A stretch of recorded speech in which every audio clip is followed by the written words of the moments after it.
I have the best job in the world. My job is essentially to become as happy as I possibly can so that I can show you how to be as happy as you possibly can be. Like, that's a pretty good deal. I get to be happy, and then you get to be happy. So everybody wins. So, how do I go about being so darn happy all the time? Well, there's a couple of things.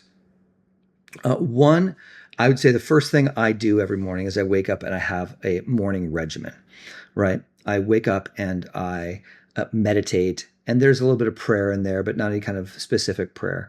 And one of the most important things I do at the end of this, when I'm feeling very connected, is I touch on and clear these blocks that are inside of me, these wounded pieces and parts that are contributing to my sadness. And it's the freeing of these things that has made me happier than most people on planet Earth. Right? It's something that I have been lucky enough to learn how to do and that I pass on to others that has freed me. Now, I think one of the most important points in all of this is it's not so much that I'm becoming happier. It's more so that I am now uncovering and revealing the happiness that was already there, right? And so this is how this process was unfolded for me. And it actually came as the result of quite a bit of pain. I was an achievement-oriented person.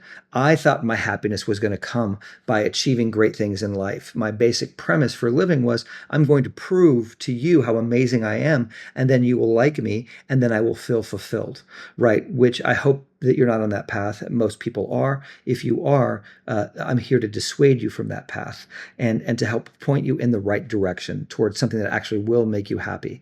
Because the reason I got so sad and basically had in the old days they would call it nervous breakdown, right, was because I saw that all of that achievement and all of the gathering of things was never going to equal my happiness and my fulfillment. And since my entire personality and life was built on that fulfillment, my whole world sort of crumbled.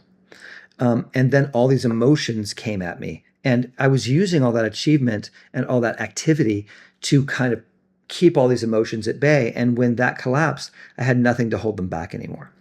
And so they just descended upon me. And I learned some incredible things in the process of that. The first thing I learned is these emotions can't kill me, and that I've been running them from them my whole lives, and that none of them are telling me the truth. They're all these kind of lies. And so I was kind of shown this path of allowing all of these terrible feelings to come through. So one of the things that makes me happy is I'm not fighting all these terrible feelings that show up. And one by one, I've been lucky enough to sort of remove these bigger pieces of unhappiness because I now understand that they're not real. And because they're not real, I can get down to the bottom of them. And the way that I do that is, so let's take a piece. So for the longest time, for almost 50 years, I suffered from extreme self-hatred. Like that was one of my main coping mechanisms. And finally I got to the point where it's like, okay, I've kind of had enough of this. And so what I did is I started to sit with that hatred. And as I did, so I wake up in the morning and I sit with a wounded part. And so there's a part that just hated myself. And especially because of my appearance and my looks. I was like, oh my God, I'm, the worst, ugliest thing. And as I sat with that energy started to dissipate. And so it's a very simple thing, really, of not fighting what is. Those feelings were inside of me. So I stopped fighting them and I allowed them. And the funny thing about feelings is when you allow them and you feel them, eventually you get to the end of them. And that's what happened for me. I got to the end of these feelings of self-hatred and they went away. The process was a touch more complicated than that. But, I coach people and I have a free online community where I talk about how to do this for yourself. Book a free consultation with me, and I can help put you in touch with and help you see what the major blocks in your life are. And I can usually do it within 5 or 6 minutes.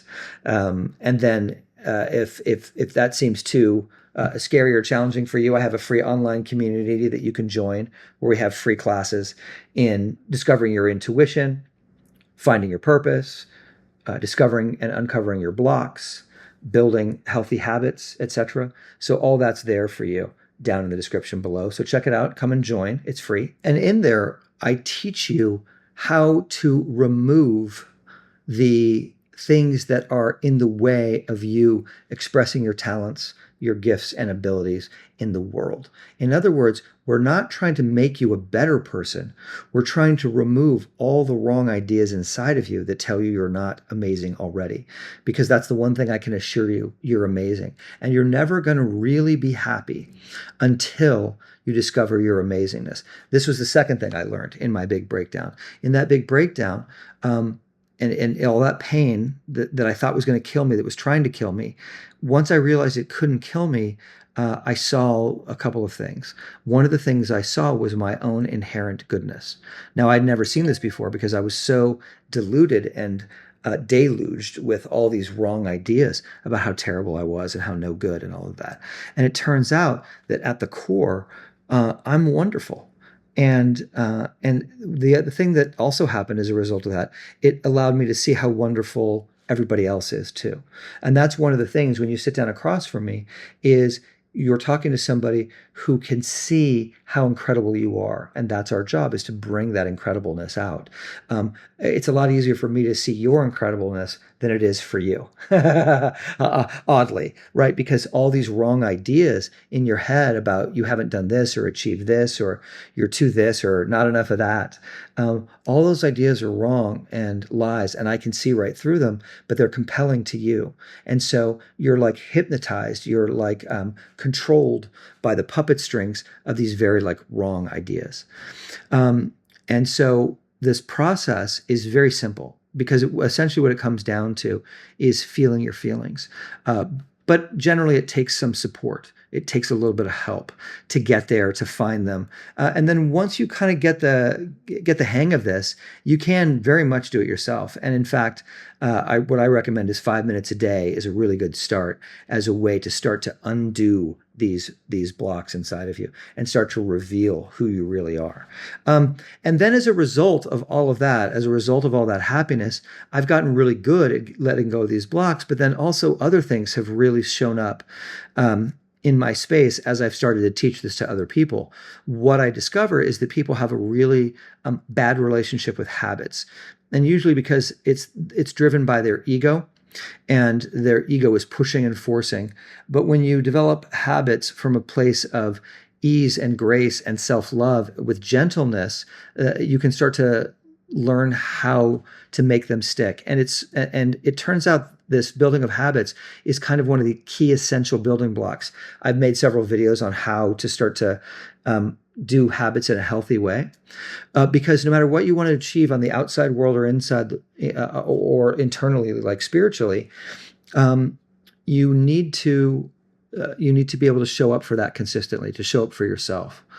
And one of the other things that has really opened up for me is this listening to my intuition, which again, I teach in the Unblock Your Brilliance school community, is how to really listen. And we do two-way prayer, and we start to talk to our innermost selves to get our guidance. See, the whole thing is, I'm not going to give you all the answers. All the answers are inside of you. I'm just going to help put you in touch with all the answers that are already in there. And then a lot of really interesting things grow out of that, like what are the most helpful and efficient ways to really take care of your body, right? And and how do you make your life efficient so that you're not so busy, so that you have more ease and grace, all flow out of this connectedness with yourself, listening to your intuition. But then also these very practical things that I've learned as a process of living in this kind of state of grace for a long time. And all this is available to you, at any sort of price point, right? We've got like one-on-one coaching with me, which is a little more expensive, but then we have the free community. And in between that, we have this small group workshop where we put 4 people together, and they work off of each other. I'm there for every session. We do 4 sessions. And then in between, everybody checks in and they work on these parts for 5 minutes a day. And it's very common for people to take take this down 80, 90%, and it's very common for people to get rid of it completely. So imagine the greatest pain in your life being gone in the next month. Like, these things are very real and possible. Like I said, this is my job. My job is to help you how to be happy by me learning how to be happy. And the irony is that that's pretty much your job too. Your job is to be as happy as you can be so that you can share your gifts and help other people become happy. And so it's this very positive kind of spiral in which each of us inspires other people to be more happy. And so in that way, we can kind of start to change the world from within here. Right? We are the change that we want to see in the world. So here's to your continued happiness and to my continued happiness, right? And here's to all of us supporting each other in that. Have a wonderful day, and I'll see you soon.